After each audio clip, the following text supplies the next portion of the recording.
अस्सलाम वालेकुम प्यारे बच्चों, हमारी आज की वीडियो दूसरी जमात के लिए है। आपकी दरसी किताब इब्तिदाई उर्दू की सबक नंबर ये 7 है, जिसका उन्वान है हवा। ये एक नज़्म है और ये बहुत अच्छी नज़्म है, बहुत खूबसूरत नज़्म है जो हमें सोचने पर मजबूर करेगी कि हवा हमारे लिए कितनी ज़रूरी है और हवा के ताल्लुक़ से हमें किन किन बातों का ध्यान रखना चाहिए। तो इस नज़्म में आप पढ़ेंगे कि हवा हमारी ज़िंदगी के लिए कितनी ज़रूरी है। पहला शेर भी इसी ताल्लुक़ से है कि हवा हमारे लिए बेहद ज़रूरी है, बेहद यानी बहुत ज़्यादा ज़रूरी है। तो मेरे साथ साथ इस नज़्म की रीडिंग कीजिए। हवा बेहद ज़रूरी है, हवा से ज़िंदगानी है। क्या कह रहे हैं शायर? हवा हमारे लिए बेहद ज़रूरी है, यानी हद से ज़्यादा ज़रूरी है हवा। और हवा से क्या है? ज़िंदगानी। ज़िंदगानी यानी ज़िंदगी। हवा से सांस चलती है जो जीने की निशानी है। हवा से क्या होता है? हवा से हम सांस लेते हैं, हवा के ज़रिए से हम सांस लेते हैं जो जीने की निशानी है, क्योंकि सांस जो है वो हमारे जीने की एक निशानी है। क्योंकि सांस चल रही है, देखा जाता है ना नब्ज़ और सांस कि जिंदा है इंसान या नहीं है, तो ये जीने की निशानी है हमारे सांस। अगले सफ़े पर देखिए, अगले सफ़े पर जो अशार हैं उनमें पहला शेर है हवा से आदमी जिंदा। हाँ, मैं बता दूं कि अशार जो है वो शेर की जमा है। एक को शेर कहते हैं, शीन आयन रे शेर, और एक से ज़्यादा को अशार कहा जाता है। हवा से आदमी जिंदा, हवा से पेड़ भी जिंदा। आदमी यानी इंसान जो है वो भी हवा के ज़रिए से ही जिंदा है, और ये पेड़ पौधे इनकी ज़िंदगी भी हवा से ही है। हवा से जानवर जिंदा, परिंदे पेड़ पर जिंदा। और जितने जानवर हैं चरिंद परिंद वो तमाम ही हवा से ज़िंदा हैं। परिंदे पेड़ पर जिंदा, जो पेड़ पर परिंदे हैं वो भी हवा के ज़रिए से ही अपनी ज़िंदगी गुजार रहे हैं, उनकी ज़िंदगी भी हवा से ही है। हवा से तंदुरुस्ती है। तन कहते हैं बदन को और दुरुस्त कहते हैं सही को, यानी तन दुरुस्त है, बदन दुरुस्त है, बदन सही है। हवा से तंदुरुस्ती यानी सेहत है हवा से, अगर वो साफ़ सुथरी है। लेकिन शर्त यह है कि वो साफ़ सुथरी होनी चाहिए, हवा में पॉल्यूशन नहीं होना चाहिए। अगर हवा साफ़ सुथरी है तो उससे हमारी तंदुरुस्ती है, उससे हमारी सेहत है। और आखिरी शेर में ये शायर जो है एक नसीहत कर रहे हैं कि हवा को साफ़ ही रखें। क्या रखें हवा को? क्योंकि हवा साफ़ हवा सेहत के लिए ज़रूरी है, इससे तंदुरुस्ती है अगर साफ़ सुथरी है तो, इसलिए हवा को साफ़ ही रखें, उसे गंदा ना होने दें। हवा को गंदा ना होने दें। जो चीज़ें हवा को गंदा करती हैं उनसे परहेज़ करें, उनसे हम बचें और हवा में उनको शामिल ना होने दें। इसलिए हवा को साफ़ ही रखें, हवा को उसे गंदा ना होने दें। तो कौसर सिद्दीकी की लिखी हुई नज़्म थी। अब इस नज़्म से मुताल्लिक़ जो अल्फाज मानी और सवाल जवाब हैं वो करेंगे हम। तो अपनी कॉपी निकाल लीजिए आप लोग सवाल जवाब करने के लिए। सवाल जवाब से पहले पढ़िए और समझिए। यहाँ देखिए लिखा हुआ है, इसमें 2 अल्फाज हैं जिनके मानी आपको इसमें बताए गए हैं। इन अल्फाज के मानी को आप याद कीजिएगा। सबसे पहले जो लफ्ज़ है वो है बेहद। बे और हद 2 लफ्ज़ों से मिलकर बना है ये। हद कहते हैं इंतहा को, ठीक है, और बे का मतलब नहीं, यानी इसकी इंतहा ना हो, जिसकी हद ना हो, बहुत ज़्यादा, ठीक है, इसका मतलब हुआ बहुत ज़्यादा, जिसकी हद ना हो। जिंदगानी, जिंदगानी ज़िंदगी को कहा जाता है। अब अपनी कॉपियों में सबसे पहले इस सबक का उन्वान लिख लीजिए, इस नज़्म का उन्वान। इस तरह से अपनी कॉपी के सफ़े के ऊपर सबक नंबर 7 डालकर उन्वान लिख दीजिए हवा, और इधर तारीख़ लिखकर आज की तारीख़ डाल लीजिए, और फिर लिखिए इन सवालों का जवाब दीजिए। आपको तमाम काम अपना पेंसिल से करना है। मैंने आपकी सहूलत के लिए रेड और ब्लू पेन का इस्तेमाल किया है। सवाल रेड से लिखे हैं और जवाब उसके ब्लू पेन से लिखे हैं, लेकिन आप पेंसिल से अपना सारा काम कीजिए। तो पहले लिखेंगे इन सवालों का जवाब दीजिए, फिर सवाल नंबर 1 डालकर पहला सवाल लिखेंगे, हवा हमारे लिए क्यों ज़रूरी है। सवाल पूछा जा रहा है हवा हमारे लिए क्यों ज़रूरी है। इसका जवाब है हमारे सांस लेने और ज़िंदा रहने के लिए साफ़ और ताज़ा हवा ज़रूरी है। इसका जवाब हो गया, ठीक है। फिर 1 या 2 लाइनें छोड़ दीजिए और सवाल नंबर 2 लिखिए, जीने की निशानी किसे कहा गया है। जीने की निशानी किसे कहा गया है? इसका जवाब है साफ़ हवा को जीने की निशानी कहा गया है। साफ़ हवा को क्या कहा गया है? जीने की निशानी। इसके बाद फिर 1 या 2 लाइनें छोड़कर सवाल नंबर 3 डाल के तीसरा सवाल लिखिए, हवा से कौन कौन सी चीज़ें ज़िंदा रहती हैं। हवा से कौन कौन सी चीज़ें जिंदा रहती हैं? तो इसका जवाब है हवा से आदमी, फिर कॉमा लगाकर लिख दिए पेड़, और तमाम चरिंद और परिंद जिंदा रहते हैं। चरिंद और परिंद यानी चरने वाले जानवर, और परिंदे यानी उड़ने वाले जानवर, वो तमाम ही हवा से जिंदा रहते हैं। यानी सभी चीज़ें जो है वो तमाम जानदार हवा से ही जिंदा रहते हैं। इसके बाद आखिरी सवाल है, सवाल नंबर 4, तंदुरुस्ती के लिए हवा कैसी होनी चाहिए? इसका जवाब लिखिए, तंदुरुस्ती के लिए हवा साफ़ सुथरी होनी चाहिए। कैसी होनी चाहिए? साफ़ सुथरी। जैसे आपने नज़्म में पढ़ा था, अगर वो साफ़ सुथरी है तो उससे तंदुरुस्ती है। तो हवा जो है वो साफ़ सुथरी होनी चाहिए तंदुरुस्ती के लिए। सवाल जवाब के बाद अब देखिए, खाली जगहों को मुनासिब लफ्ज़ से लिखिए। ये फिल इन द ब्लैंक्स का काम है। इसमें जो अल्फाज हैं, सबसे पहले लफ्ज़ है सांस, फिर है गंदा, फिर ज़रूरी, और फिर साफ और पेड़। ये 5 अल्फाज हैं और 5 ही इसमें जुमले हैं जिनको आपको खाली जगह को पुर करना है।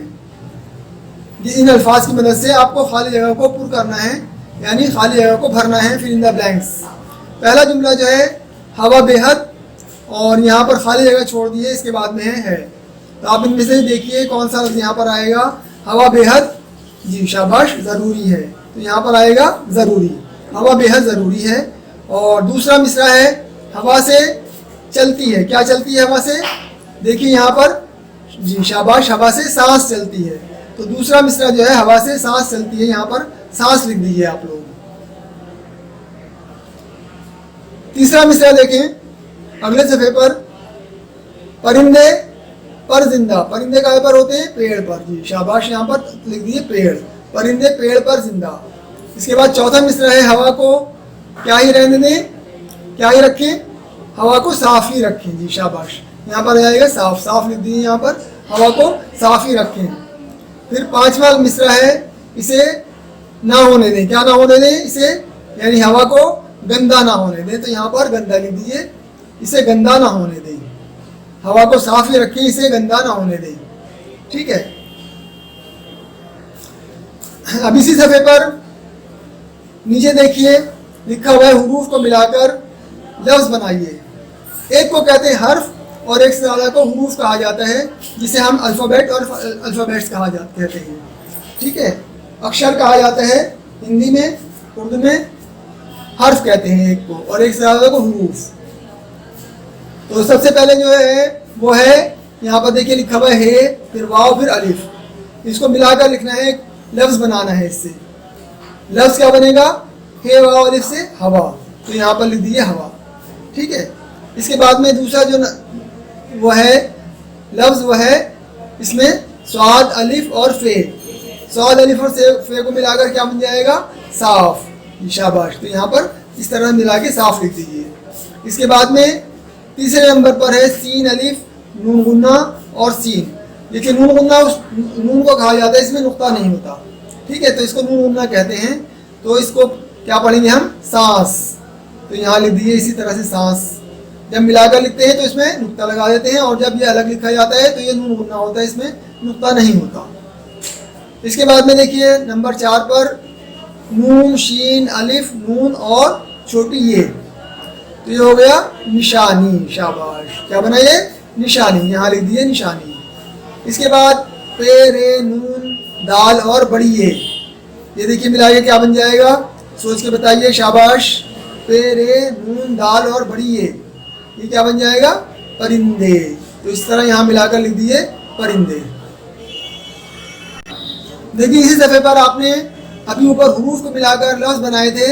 अब यहाँ पर कुछ अल्फाज दिए हुए हैं, इनके आपको हुरूफ अलग अलग करके लिखने हैं। सही हुरूफ लिखने हैं कि इस लफ्ज़ में कौन कौन से हुरूफ आए हैं। जैसे ये एक लफ्ज़ है पेड़, इसमें कौन कौन से हुरूफ इस्तेमाल हुए हैं?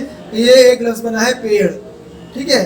हुरूफ को मिलाकर लफ्ज़ बनता है, और लफ्ज़ों का मजमुआ होता है अल्फाज। और अल्फाज कुछ मिल जाते हैं बामानी अल्फाज, तो एक जुमला बन जाता है। ठीक है। तो एक को कहते हैं हर्फ, एक से ज़्यादा को कहा जाता है हुरूफ, और हुरूफ को मिलाकर कोई एक लफ्ज़ बन जाता है। जैसे यहाँ पर पे, ये और रे को मिलाकर बन गया पेड़। तो आप यहाँ पर इसके हुरूफ को अलग करके इस तरह से लिख दीजिए। पे और रे तो है, बीच में खाली जगह छोड़ दी गई है, तो बीच में क्या आएगा? बड़ी ये। ठीक है। तो इस तरह से आप इसको पूरा कर दीजिए। इसके बाद में नंबर 2 पर लिखा हुआ है जीने। तो जीने में जीम है और बीच में खाली जगह है, नून और बड़ी ए। तो आप यहाँ पर छोटी ए लिख दीजिए जीने, जीम ये ज़र जी, नून ये ज़र ने, जीने। इस तरह से जीने में ये 4 हरूफ का इस्तेमाल हुआ है। इसके बाद अगले सफ़े पर तीसरे नंबर पर देखिए लिखा हुआ है जिंदा। तो जिंदा में जे, नून और खाली जगह छोड़कर छोटी हे लिख दी गई है। आप यहाँ देखिए क्या लफ्ज़ आएगा, क्या हर्फ आएगा जी, क्या हर्फ आएगा यहाँ पर, दाल। तो ये जिंदा, इस तरह से दाल नहीं है इसमें, आप यहाँ पर दाल लिख दीजिए जिंदा। जिंदा में ये हुरूफ आएंगे। इसके बाद चौथे नंबर पर है जानवर, जीम और अलिफ, इसके बाद खाली जगह छोड़ दी इन्होंने और वाव और रे लिख दिया। तो यहाँ पर क्या लिखेंगे आप, क्या हर्फ आएगा, नून। तो इस तरह से जीम अलिफ जा, नून साकिन जान, वाव रे बर वर, जानवर। इसके बाद में यहाँ पर लिखा हुआ है जिंदगानी। जिंदगानी में यहाँ पर एक खाली जगह छोड़ दी है जे, नून और दाल के बाद। इसके बाद अलिफ, नून और छोटी ये लिख दिया। तो यहाँ पर क्या आएगा, गाफ। तो इस तरह से आप जिंदगानी यहाँ पर गाफ लिखकर ये तमाम हरूफ मुकम्मल हो गए जिंदगानी के। ठीक है। अब इसी समय पर देखिए हिस्सा अलिफ और बे के सही जोड़ मिलाइए। ये हिस्सा अलिफ है और हिस्सा बे है। कुछ अल्फाज यहाँ दिए हुए हैं और कुछ अल्फाज यहाँ दिए हुए हैं, इनको आपको मिलाना है। और मिसाल के तौर पर इन्होंने यहाँ पर दिखा दिया, आपको इस तरह से मिलाना है। सबसे ऊपर है लफ्ज़ चलना, तो उसको किससे मिलाना है, रुकना से। इससे ये पता चलता है चलना और रुकना एक दूसरे के अपोजिट वर्ड्स हैं, एक दूसरे के मुतज़ाद अल्फाज कहलाते हैं। उर्दू में क्या कहते हैं इनको, उर्दू में मुतज़ाद अल्फाज। हिंदी में विलोम शब्द कहा जाता है, इंग्लिश में अपोजिट वर्ड्स कहा जाता है, और उर्दू में क्या कहते हैं इसको, मुतज़ाद, यानी एक दूसरे की जिद। चलना का जिद है रुकना। ठीक है। इस तरह से आप ये जो अल्फाज दिए हुए हैं यहाँ पर, इनको इधर से मिलाना है मुतज़ाद अल्फाज से, जो इसके अपोजिट वर्ड्स हैं उनसे मिलाना है। चलना का रुकना। तंदुरुस्ती को कैसे मिलाएंगे आप, तंदुरुस्ती को मिलाइए लाइन खींचकर, स्केल से साफ सुथरी लाइन करेंगे आप, स्केल रख के पेंसिल से। क्या है तंदुरुस्ती का, बीमारी, है ना। तंदुरुस्ती का अपोजिट वर्ड क्या हो गया, बीमारी। अपोजिट वर्ड को याद रखिएगा, उर्दू में मुतज़ाद अल्फाज कहा जाता है। फिर है साफ। साफ का मुतज़ाद जी, गंदा। ठीक है। तो ये इस तरह से लाइनें आ रही हैं एक के बाद एक। तंदुरुस्ती का बीमारी, साफ का गंदा, और देना का मुतज़ाद लेना, और आना का, इसको मैं नहीं बताऊंगा, आप खुद कीजिए। इसको एक ही रह गया है और इसको लाइन करके मिला दीजिए, आना का मुतज़ाद। ठीक है। तो प्यारे बच्चों, इसके बाद में हम देख रहे हैं यहाँ पर लिखा हुआ है लफ्ज़ निशान से निशानी बना है। इसी तरह नीचे दिए हुए लफ्ज़ों को बदल कर लिखिए। तो हम गौर करें तो हम देखेंगे कि यहाँ पर जो अल्फाज दिए हुए हैं वो इस्म है। इस्म यानी किसी न किसी चीज़ का नाम। ज़बान एक चीज़ है, जवान ये भी एक जवान इंसान होता है, ये भी एक चीज़ होती है, एक मतलब जीता जागता इंसान होता है।